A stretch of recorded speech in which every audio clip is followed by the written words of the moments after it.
নমস্কার বন্ধুরা, আপনারা কেমন আছেন? আশা করছি সবাই খুব ভালো আছেন। আমিও ভালো আছি। আজকের বেগুন দিয়ে অনেকের অজানা আর খুব ঝটপট একটা ইউনিক রেসিপি আপনাদের সাথে শেয়ার করব। এই রেসিপিটা খুব ঝটপট বানিয়ে ভাত, রুটি, পরোটা আপনারা সবইতে খেতে পারবেন। খেতে কিন্তু অসাধারণ হয়। আমি কীভাবে বানাচ্ছি পুরো ভিডিওটি দেখার অনুরোধ রইল। আজকের এখানে দেখুন বেশ বড় মাপের একটা কালো বেগুন নিয়েছি। ওয়েটে প্রায় 400 গ্রাম আছে। বেগুনটা কিন্তু আপনারা কম বেশি করে নিতে পারেন। আর বন্ধুরা, এই বেগুনটা কিন্তু আগে থেকে আমি ধুয়ে ভালো করে পরিষ্কার করে নিয়েছি। বেগুনটা এবারে আমি কেটে নেব। এখানে দেখুন মুখের থেকে কিছু অংশ আমি বাদ দিয়ে দেব, আর পিছন থেকে সামান্য একটু বাদ দিয়ে দেব। আর বন্ধুরা, ভিডিও শুরুতে একটা লাইক দিয়ে ভিডিওটি কন্টিনিউ করবেন। আর চ্যানেলে নতুন হয়ে থাকলে প্লিজ বন্ধুরা চ্যানেলটিকে সাবস্ক্রাইব করে একটু পাশে থাকবেন। তো বেগুনটা দেখুন দুটো ভাগে ভাগ করে নিয়েছি। এবারে এইভাবে কেটে নেব। তো দেখুন আমি কেটে নিয়েছি বেগুনটা। একইভাবে এই বেগুনটাও কিন্তু আমি দুটো টুকরো করে কেটে নেব। একটু বড় সাইজ করে কেটে নিচ্ছি। এবার এই বেগুনের মধ্যে সামান্য পরিমাণে হলুদের গুঁড়ো দিয়ে দেব, আর দিয়ে দেবো সামান্য পরিমাণে লবণ। হলুদটা দিলে বেগুনটা আর কোনো রকমভাবে কালো হবে না। এবার হলুদ আর লবণটা বেগুনের গায়ে বেশ করে লাগিয়ে নেব।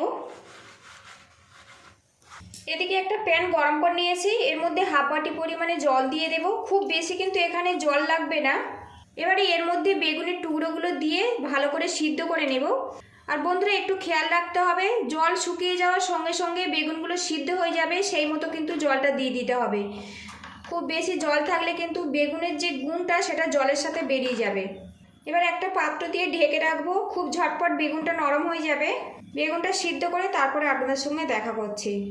ঢাকনাটা খুলে নেব। আর এখন দেখুন বন্ধুরা, জলটা শুকিয়ে গেছে, আর এদিকে দেখুন বেগুনটা কিন্তু বেশ নরম হয়ে গেছে। এইভাবে কিন্তু বেগুনটা সিদ্ধ করে নিতে হবে।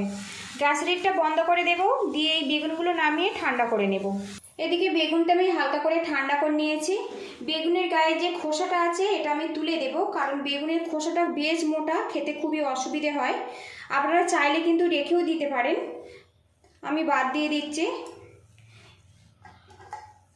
আর বন্ধুরা, বেগুনটা ভালো মতো সিদ্ধ হয়ে গেলে খোসাটা কিন্তু খুব সহজে উঠে আসবে। এইভাবে আমি খোসাটা আলাদা করে দেব।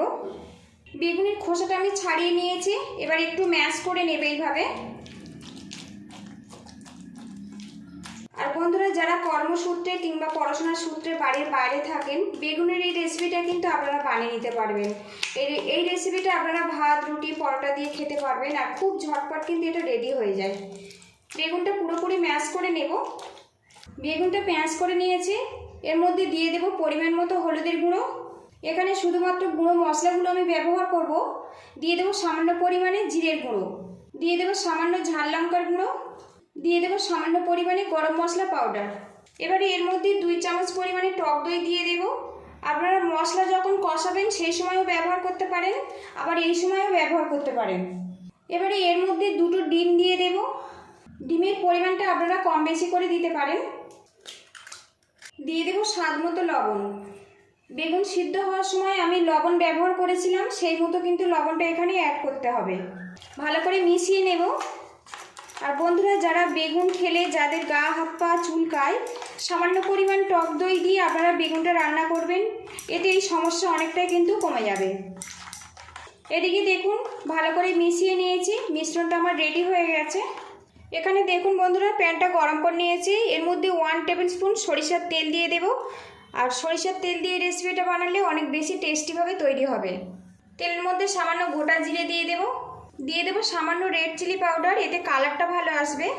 আর বন্ধুরা, রেড চিলি পাউডার দেওয়ার পরে গ্যাস রেটটা কিন্তু কমিয়ে রাখবেন, না হলে কিন্তু কালারটা নষ্ট হয়ে যাবে। এবারে এর মধ্যে দিয়ে দেব পেঁয়াজ কুচি। এখানে একটা বড় সাইজের পেঁয়াজ, সেটা কুচিয়ে নিয়েছি, এর মধ্যে দিয়ে দিলাম। পেঁয়াজটা ভাজা ভাজা করে নেব। এদিকে দেখুন বন্ধুরা, পেঁয়াজটা ভাজা হয়ে গেছে। এর মধ্যে 1.5 চামচ পরিমাণে আদা রসুন পেস্ট দিয়ে দেব। আবারও কিছুক্ষণ নাড়াচাড়া করে নেব, এতে এর কাঁচা গন্ধটা চলে যাবে। এবারে এর মধ্যে দিয়ে দেব লঙ্কা কুচি, ঝালটা স্বাদ মতো দেবেন। দিয়ে দেব টমেটো কুচি,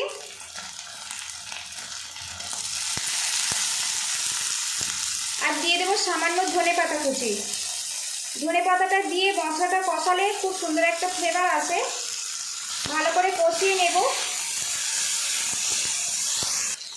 এদিকে দেখুন বন্ধুরা, মশলাগুলো ভেজে নিয়েছি। এবার এর মধ্যে সামান্য জল দিয়ে দেব, যাতে মশলাটা না পুড়ে যায়। এবার এর মধ্যে সামান্য পরিমাণে জিরের গুঁড়ো দিয়ে দেব সামান্য পরিমাণে হলুদের গুঁড়ো, দিয়ে দেব পরিমাণ মতো লবণ। আপনারা চাইলে চিনি ব্যবহার করতে পারেন, আমি এখানে চিনি ব্যবহার করব না।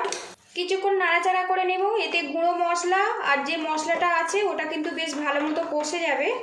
একটা পাত্র দিয়ে ঢেকে রাখবো, এতে মশলাটা কষে যাবে। ঢাকনাটা খুলে নেব।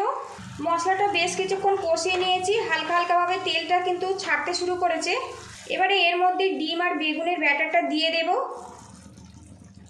এবার গ্যাসের হিটটা মিডিয়ামে রাখবো, রেখে একটু নাড়াচাড়া করে নেব।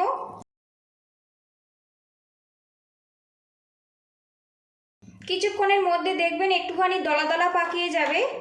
এদিকে দেখুন বন্ধুরা, বেশ কিছুক্ষণ নাড়াচাড়া করে নিয়েছি আর এখন বেশ দলা দলা পাকিয়ে গেছে। আরও কিছুক্ষণ নাড়াচাড়া করে নেব। যারা বেগুন খেতে একটু পছন্দ করেন না, একবার কিন্তু এইভাবে বানানোর অনুরোধ রইল। বাড়িতে বানালে অবশ্যই কিন্তু কমেন্ট বক্সে জানাবেন। এই রেসিপিটা কিন্তু খুব ঝটপট রেডি হয়ে যায়, আর ভাত, রুটি, পরোটা সবিতে কিন্তু খেতে খুবই ভালো লাগে। আরও কিছুক্ষণ এটা রান্না করে নেব আমি। বেশ কিছুক্ষণ নাড়াচাড়া করে নিয়েছি। এতে বেগুন আর ডিমের এই রেসিপিটা কিন্তু আমার পুরোপুরি কমপ্লিট হয়ে গেছে বন্ধুরা। আপনারা যদি একটু গ্রেভি গ্রেভি পছন্দ করেন তো মশলা কষানোর সময় কিন্তু জলের পরিমাণটা একটু বেশি রাখবেন। আমি এখানে একটু শুকনো শুকনো করে বানাবো, সেই জন্য জলের পরিমাণটা একটু কম রেখেছি। ডিম বেগুন তো আপনারা অনেকভাবে খেয়েছেন, একবার এই নতুন পদ্ধতিতে বানানোর অনুরোধ রইল। এই রেসিপিটা কিন্তু ভাত, রুটি, পরোটা সবিতে অসাধারণ লাগে। তো বন্ধুরা লুকিংটা দেখুন। আর বন্ধুরা, বেগুনের এই রেসিপিটা খাওয়ার সময় মনে হবে যে পুরো ডিম দিয়েই বানানো হয়েছে, এটা এতটাই টেস্টি। সবশেষে একটু বেশি পরিমাণে দিয়ে দেবো ধনেপাতা কুচি। এক্সট্রা করে আমি আর কোনো গরম মশলা পাউডার ব্যবহার করব না, ধনেপাতার পরিমাণটা একটু বেশি রাখবো। এবার এটা ভালো করে মিক্স করে আমি গ্যাস লিডটা বন্ধ করে দেব। আর বন্ধুরা, কর্মব্যস্ততায় জীবনের মধ্যে অনেকটা সময় ধরে তরি তরকারি বানানোর সময় কিন্তু অনেকের হাতেই থাকে না। খুব ঝটপট বেগুন আর ডিমের এই রেসিপিটা একবার বানিয়ে দেখতে পারেন। এটা খেতে কিন্তু সত্যি খুবই অসাধারণ লাগে। এদিকে দেখুন বেশ ভালো করে মিশিয়ে নিয়েছি আর পুরোপুরিভাবে কমপ্লিট হয়ে গেছে বেগুন ডিমের একেবারে নতুন রেসিপি। রেসিপিটা ভালো লাগলে প্লিজ বন্ধুরা একটু শেয়ার করে দেওয়ার অনুরোধ রইল। আর চ্যানেলে নতুন হয়ে থাকলে চ্যানেলটিকে সাবস্ক্রাইব করে আমার পাশে থাকবেন। এবার এটা আমি নামিয়ে নেব, তারপরে আপনাদের সঙ্গে দেখা করছি। তো বন্ধুরা, বেগুন তো অনেকভাবে খেয়েছেন, ডিম আর বেগুন দিয়ে এইভাবে বানানোর অনুরোধ রইল। আশা রাখছি খুব ভালো লাগবে। আজকে এই রেসিপি আমি গরম ভাতের সাথে পরিবেশন করব, আর আপনারা চাইলে রুটি, পরোটা দিয়েও পরিবেশন করতে পারেন। পুরো ভিডিওটির সঙ্গে থাকার জন্য অসংখ্য ধন্যবাদ। ভালো থাকবেন, সুস্থ থাকবেন, দেখা হবে নেক্সট ভিডিওতে। তো বন্ধুরা, এখন কিন্তু খুব সুন্দর একটা গন্ধ বেরিয়ে আসছে। এই এক পদ দিয়ে কিন্তু আপনারা পুরো ভাতটা খেয়ে নিতে পারবেন। এটা এতটাই সুন্দর, আর এর মধ্যে সবজিও আছে। অনেক বাচ্চারা কিন্তু সবজি খেতেই চায় না, একবার কিন্তু এইভাবে বানিয়ে খাওয়াতে পারেন, তো বুঝতেই পারবে না। জাস্ট অসাধারণ বন্ধুরা, দুর্দান্ত দুর্দান্ত স্বাদের রেসিপি। গরম ভাতে শুধু এইরকম একটা পদ থাকলে আর কিছুই প্রয়োজন হবে না।